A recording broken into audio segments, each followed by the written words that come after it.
what's a good indication of a good man today?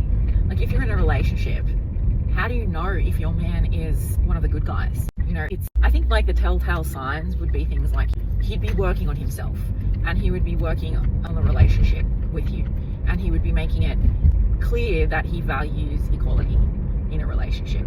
I think he would understand enough about how capitalism and the patriarchy have also affected men and made it very difficult for men, not just women. I think he would know that, and I think he would be able to, like, if you asked him, how do you think the patriarchy made it difficult for men? Like, what are some of your struggles? What have you faced growing up as a man? I think he would be able to articulate that really well. So it gives you a clear understanding that this dude you're in a relationship with actually understands the problems in the world. If he doesn't understand the basics and how a patriarchal system's affected him and how it's affected, maybe he has sisters, like, surely he should know some of these consequences of living under the patriarchy. Like, that would be, you know, okay, now knowing's not enough. Like, yes, you can know one thing, but then you have to act accordingly. So I think he would be very considerate of women. He would be understanding of women, so he wouldn't get offended by certain things that women may do that would trigger women. Like, I think sometimes when women don't necessarily want to acknowledge, like, men, like, I've been in situations where I've had men forcefully say hello to me, or like forcefully want to get my attention, and if I'm blissfully unaware or I'm not really, you know, like, interested in saying hello, men have come across angrily towards my not giving a fuck, or not wanting to give a fuck, or my lack of interest. That's definitely a red flag. A man like that is definitely a red flag. But I think, like, your partner should know this. Like, he should know these things. And because, like, we have these stereotypes of men, protectors, providers, and, you know, women. But, like, that's part of protecting women, is knowing why women are afraid and what women need ultimately to feel safe in the world.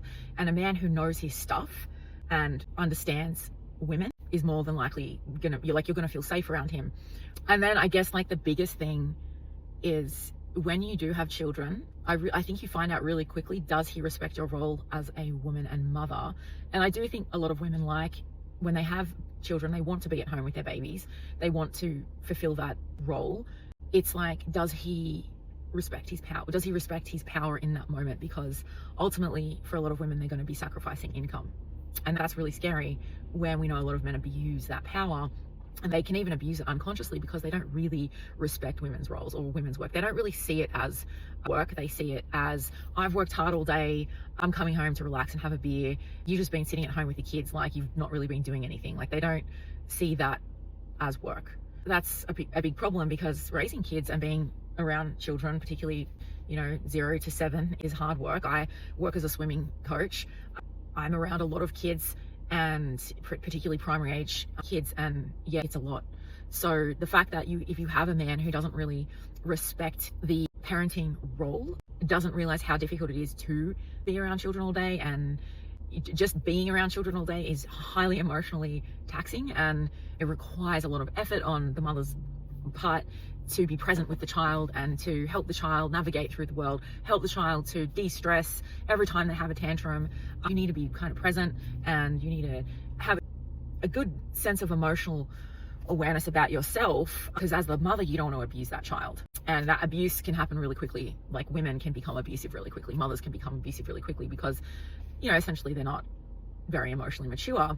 But also the fact that if we are around children all the time, that can be really hard. So yeah, like, you're going to get triggered yourself as a mum, you're going to get stressed as a mum, but it's like, how do you de-stress yourself? How do you teach your child emotional regulation and show that child what it means to be resilient? Dads often don't care about that. That's one of the biggest problems we have currently, is that men don't care. Like, it's not on their radar. They do not care about their children becoming emotionally resilient or resilient human beings. And that's where you get that, you know, lack of connection and respect. And really, ultimately, what misogyny is, that, you know, it's like hatred for women. Is it really? Not really. I mean, at least it doesn't always show or play out like that in a relationship. It's more the fact that you're undervalued in a relationship. Your role as a woman, the things that you do as a woman, are undervalued in comparison to what he does. And so it's that inequality and that lack of emotional awareness that men have around women and women's roles, particularly if she's a mother and she has gone down the path of motherhood.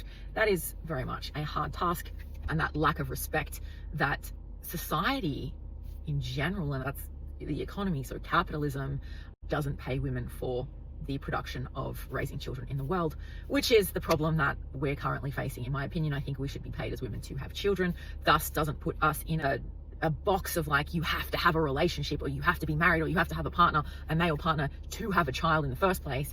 There are women who don't necessarily want that lifestyle and would actually like to have children as single mothers, and would make great single mothers, and you can be a good single mother.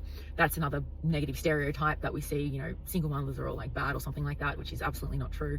You can actually perform better as a single mother outside of a conventional relationship. But yeah, I really think if you and your partner are not working on this, if you aren't informed, if you don't know what I'm talking about, if you don't sit down together with your kids, with your teens, watch debates, go, you know, particularly around the manosphere, if you're not doing that, if you're not listening to feminist rhetoric together, I don't think you have a very strong relationship. I don't think you're very self-aware as a couple. And I think you've just fallen for, you know, the sales package that capitalism and the patriarchy has sold you into. Just, you know, this is what we do, this is how you do it, go buy a house, have some babies, and, you know, go get a job. I don't think you guys contribute much to society. And I think that is part of the problem, is that there are not enough couples who are conscious enough and willing enough to do the work.